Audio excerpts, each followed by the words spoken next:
Hi అండి. Welcome back to my mini vlog. So, మొత్తానికి summer holidays అయిపోతున్నాయి కదా! ఇప్పుడు స్కూల్ స్టార్ట్ అవుతున్నాయంటే ఎంత ఆనందంగా ఉందో నాకు. ఎందుకంటే మా అమ్మాయితో మామూలుగా లేదు మాకు. ఆ చిన్నోడిని, మా అమ్మాయిని ఎంగేజ్ చేయడం అంటే పెద్ద టాస్కే.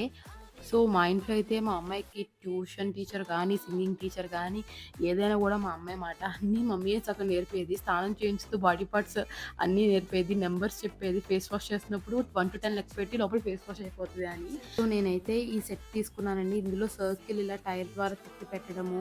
సో, అండ్ మిగతా షేప్స్ అన్నీ తెలుస్తాయి. అండ్ తనకిది ఆల్రెడీ వాళ్ళ స్కూల్‌లో కూడా చూసింది కాబట్టి తనకి చాలా ఈజీగా పెట్టేసింది. బట్ కార్తీక్‌కి అయితే అది మంచిగా ఎంగేజ్ అవుతుంది టైమ్. చాలా సేపు పెడుతున్నాడు. ట్రై చేస్తున్నాడు. అండ్ నెక్స్ట్ ఇవి తీసుకున్నాననమాట. ఇందులో national symbols, domestic animals, wild animals, solar system, body parts, flowers, daily life tools, vehicles అలా చాలా ఉంటాయండి. వీటి వల్ల ఏంటంటే పిల్లలు ఇంట్రెస్టింగ్‌గా నేర్చుకోవడానికి ఉంటుంది. వాళ్ళకి కొంతసేపు టైమ్ ఎంగేజ్ అవుతా ఉంటారు. అండ్ చిన్న పిల్లలు కార్తీక్ లాంటి వాళ్ళకేంటంటే హ్యాండ్ కోఆర్డినేషన్ తెలుస్తది.